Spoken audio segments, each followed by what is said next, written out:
ఈరోజు దేవుని వాగ్దానము, నీ చెయ్యి నన్ను నడిపించును, నీ కుడి చెయ్యి నన్ను పట్టుకొనును. దేవుని చెయ్యి మనల్ని నడిపిస్తుంది. ఆయన కుడి చేతితో మనల్ని నడిపిస్తాడు.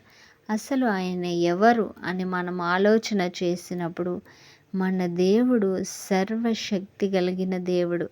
సర్వశక్తుడు అనగా ఆయన అన్ని చోట్ల ఉండగలవాడని అర్థము. చూడండి, దేవుని వాక్యంలో మనం చూసినప్పుడు, నేను ఆకాశమునకు ఎక్కేదననుకుంటున్నా, అక్కడ నువ్వు ఉన్నావు. పాతాళంలోకి దిగిపోదామనుకుంటే అక్కడను నీవు ఉన్నావు. సముద్రంలో మరి కిందికి వెళ్దామంటే అక్కడ నువ్వు ఉన్నావు. గాఢాంధకారంలోనికి నేను వెళ్ళిపోతుంటే అక్కడ నీవున్నావు. ప్రతి చోట నీవున్నావు. నీ ఆత్మ నుండి నేను ఎక్కడికి పారిపోలేనని దేవుని వాక్యం తెలియజేస్తుంది. నేను తల్లి గర్భములో ఉండగా నీ కన్నులు నన్ను చూచెను, మరియు నా దినములలో ఒక్క దినము ప్రారంభము కాకమునుపే నీ గ్రంథములో నా గురించి లిఖితములాయెను అని దేవుని వాక్యం చెప్తుంది. కాబట్టి మనం ఎవరము? మన దేవుడు మనల్ని ఎరిగి ఉన్నాడు. పిండముగా ఉండగా ఆయన కన్నులు నిన్ను చూచాయి. నీ కొరకు ఆయన గ్రంథంలో ఆయన రాసి ఉన్నాడు. కాబట్టి నాకెవరూ లేరు, నేను ఎలా నడవాలి, ఏం చేయాలి అనే తలంపులు మానివేయు. ప్రభు చెప్తున్నాడు, నీవు కూర్చుండుట, నీవు లేచుట నేను చూస్తున్నాను. నీ నోట్లో మాట రాకమునుపు దానిని నేను ఎరిగి ఉన్నానని చెప్తూ ఉన్నాడు. కాబట్టి ప్రార్థన చేసినప్పుడు దేవుడు వినట్లేదు, అసలు దేవుడే నా పక్షాన లేడు, దేవుడు నా స్వరము వినట్లేదు, నన్ను కాపాడట్లేదని నీవు అనుకోవద్దు. ఆయన అంధకారంలోనికి నువ్వు వెళ్ళిపోతూ ఉంటే అక్కడ నిన్ను కాపాడడానికి ఆయన ఉన్నాడు.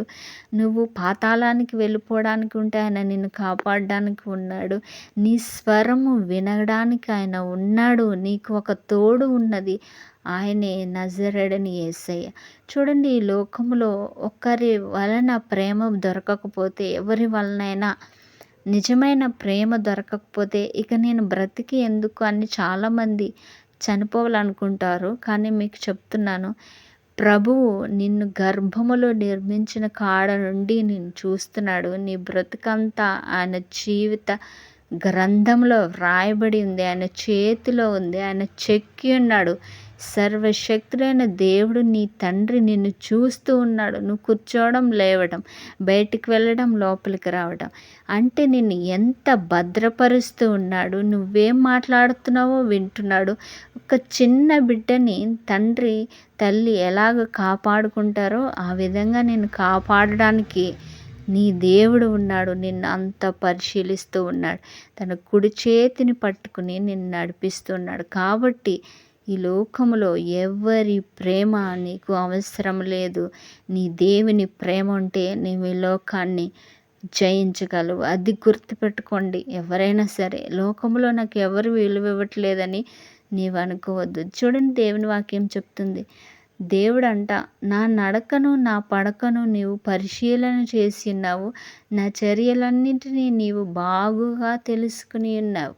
నేనే పని చేస్తున్నానో, నేను ఎక్కడ కూర్చుంటున్నానో, నేనేం మాట్లాడుతున్నానో అన్నీ నీకు తెలుసు అని భక్తుడు చెప్తున్నాడు. కాబట్టి మనం మాట్లాడే ప్రతి మాట ఆయన వింటూ ఉన్నాడు.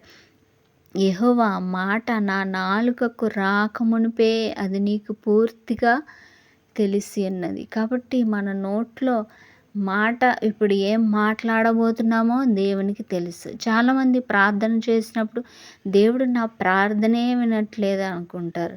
అయితే ప్రభు చెప్తున్నాడు, నీ నోటి మాటను ఆయన వింటున్నాడు, నీ చర్యలను ఆయన చూస్తున్నాడు. సర్వశక్తుని ముందు యథార్థంగా ప్రవర్తించుట ఆయన చూస్తున్నాడు. నీ కన్నీటి ప్రార్థన ఆయన చూస్తున్నాడు. ఆయన నీకు తోడై ఉన్నాడు. ఇంకా నీకేం కావాలి?